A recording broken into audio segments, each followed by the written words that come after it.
இங்க வந்த சபையோர்கெல்லாம் இனி வரப்போகும் பெரியோர்கெல்லாம்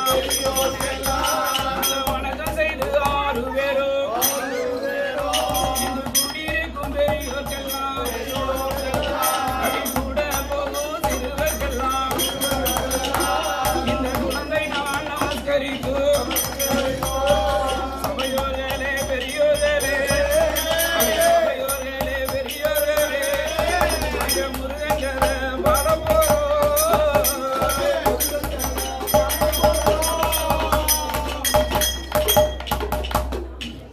அதாவது எந்த ஒரு கோயில் குளமாக இருந்தாலும் அந்த திருத்தலங்களில் ஒரு கதையை பாடுவதற்கு முன்னால சபரிமலை ஐயப்பனை பிறவி செய்வதுதான் வீலிசை கலைஞருடைய வழக்கம்.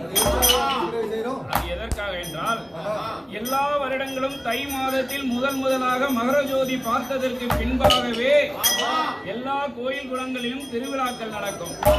அதனால்தான் அந்த ஐயப்பன் பிறக்கணும். அந்த ஐயப்பன் பிறந்ததுக்கு அப்புறம் தான் கோயிலில் உள்ள மற்ற பரிவார தெய்வங்கள் எல்லாம் கோயிலுக்குள்ளேயே வருமா. அது எப்படி பிறப்பா தெரியுமா? பாதி மணிமான் மழுவும் பம்பையோடு பாம்பணிந்தோ பார்வதியை மனம் புரிந்த பரமசிவனாருடைய மோகமானதி கலியுகத்தில் விழுகும் போது அச்சுதன்யம் பெருமான் இருகரத்தினால் ஏந்த, அதாவது பூமியிலே விழுந்தால் பூமாதேவி வெறுக்க மாட்டாள் என்று அச்சுதன்யம் பெருமான் இருகரத்தினால் ஏந்த 5 புத்திரர்கள் அங்கே அழகுடனே வந்து பிறந்தார். அவர்கள் எப்படி பிறந்தார் தெரியுமா? பங்குனி மாதம் புதனது புத்திரம், என்னை பங்குனி மாதம் புதனது புத்திரம், அந்த பவரன பஞ்சமி கடக லக்னக இந்திரமாகவே அமைந்த யோகத்தில் அந்த ஆதிக்கும் சிவனுக்கும் பிள்ளையாய் பிறந்தார். அவர் கையதில் பிறந்ததான கையனார் என்றோ, அவர் தோழதில் பிறந்ததான தோழனார் என்றோ, இளங்கோவனாக பிறந்ததான இளங்கமணி என்றோ, அவர் புனுலிறங்க தோன்றியதால் புலுடையர் என்றோ, அண்டர்காக்க பிறந்ததால அண்டர் காக்கர் என்றோ, அது ஐயனார் ஐயனார் அந்த சபரிமாத ஐயனார் ஐயனார் ஐயனார் அந்த குளத்து பிள்ளை ஐயனார் அந்த ஐயன் வந்து பிறந்திருக்காரே.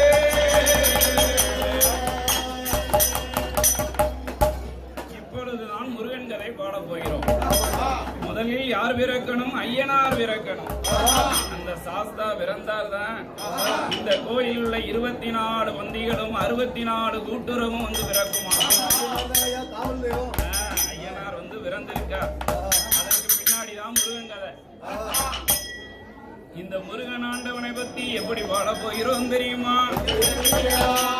ஆதி நல்ல கைலாசத்தில் அங்கே யாரெல்லாம் குழுவேருந்தார், அந்த ஆதிசிவன் பார்வதியும் அங்கே அழகுடனே குழுவேருந்தார். அந்த பிரம்மலோகம் தன்னதில்லை, அந்த பிரம்மாவும் சரஸ்வதியும் அங்கே பிரியமுடன் குழுவேருந்தார்.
நீலகண்டன் கரைகண்டன் காலகண்ட மூர்த்தி என்றும் அழைக்கப்பெற்ற என் சங்கரன் சதாசிவன் சர்வாகரன் சாலாசுரன் காலகாலன் காமக கண்ணன் கண்கண்ணன் திருநயன் சிதம்பரன் திருநீலன் தில்லை அம்பலன் அப்பேற்பட்ட ஆண்டவன் சிவபெருமானும் பார்வதியால் குழுவிருக்கும் போது அதாவது அதலை சுதலை ஆதி பாதாளம் என்று 3 உலகம் இருந்தது. ஆதி பாதாளம் நமக்கு தெரிஞ்சது ஒரே ஒரு உலகம் தான். ஆமா, உலகம்லாம் மறந்து போய் இப்ப கனடால உள்ள எட்மண்டனும் கேல்கரி தான். அந்த ஆதி பாதாள